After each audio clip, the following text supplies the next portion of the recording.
Alex. I just wanted to ask, with you wearing the C this year, and obviously Byron Frey's coming and going from the taxi squad, and kind of some movement there. How has the leadership dynamic been?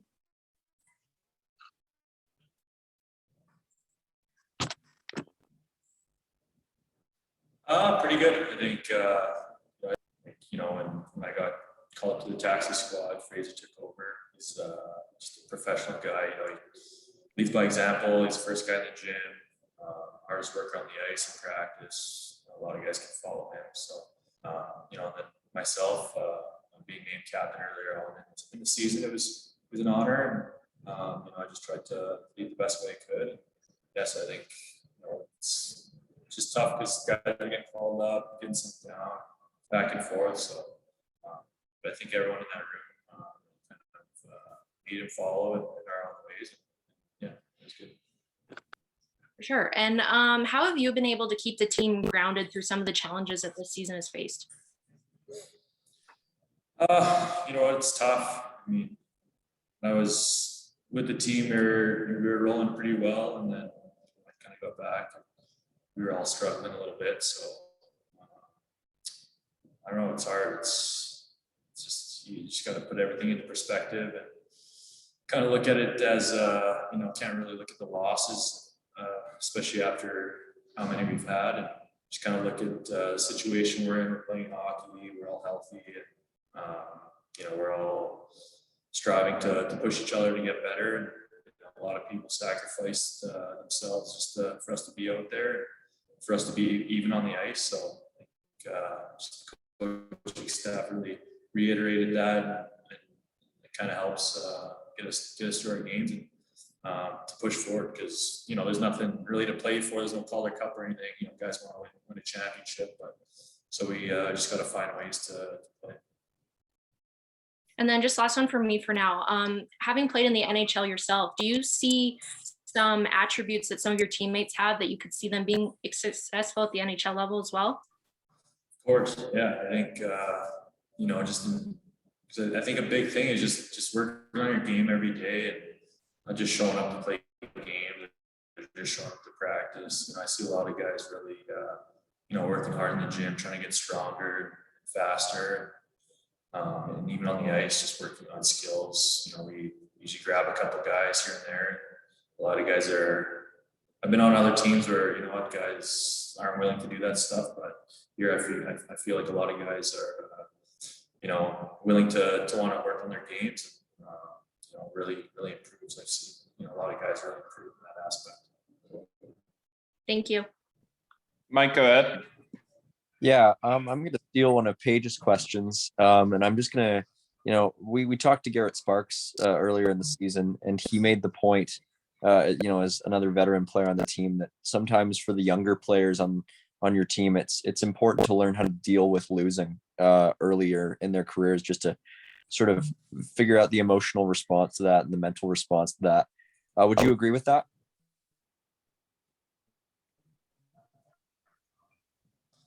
Yeah, definitely. Just can't let it become a roller coaster. You just gotta learn to, once the game's done, whether you win or lose, you gotta just move on to the next day and kind of just stay focused and stay present. It's difficult for anyone to just be present and try to not worry about what happened in the past or what's going to happen in the future. So it's a lesson that a lot of guys, especially coming up from college or juniors, they're going to learn, because they were the best players on their teams, or they've been on winning teams, and sometimes you're going to go through the struggles. So I think we got a lot of character on our team, even with how many games we've lost. I still see guys trying to push and get better each day. So that's what it's all about. Right. And you spent a lot of this season, when you were down here, on a pairing helping, Connor Mackey sort of get into the AHL level, and in a top role.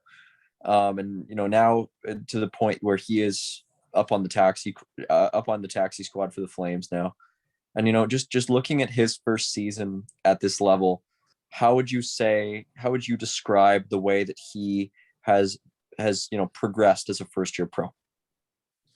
Yeah, I think, you know what, he was brought in as a top guy and, you know, to kind of make the team out of camp and get a ton of pressure on himself and, or just on from, you know, external forces. And then, you know, he kind of puts a lot of pressure on himself too, to be good. So, yeah, I think he's made a huge stride just with, you know, when I was playing with him, you could still tell he was a little nervous at the beginning, you know, being a pro and showing up every day and just going through, you know, the day-to-day life. But, you know, since I was back, you could just tell he's playing with a lot more confidence, making a lot more, you know, little plays in the D zone, and especially at the offensive blue line and joining the rush. So, yeah, he made some big strides, and you know, there's a reason why he's in the position he is right now.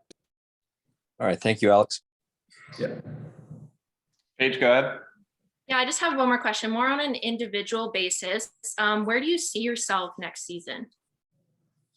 You know, it's a question I can't really answer because, you know, I still got one more game here. We still gotta, you know, finish this game off hard and try to get our win here. But moving forward, I really couldn't tell you. I haven't really talked to my agent yet about that. Just kind of being just more focused on our team here in Winnipeg. You know, whichever offers come my way, or you know, I'd like to be back with the Flames. Who knows? But you know, it's a good organization. You know, the coaches are great. Everyone that I've met here, everyone wants to strive to help us get better and move forward. So, but honestly, I couldn't tell you. So we'll just worry about Winnipeg in a couple of days, and we'll go from there. Perfect. Thank you so much.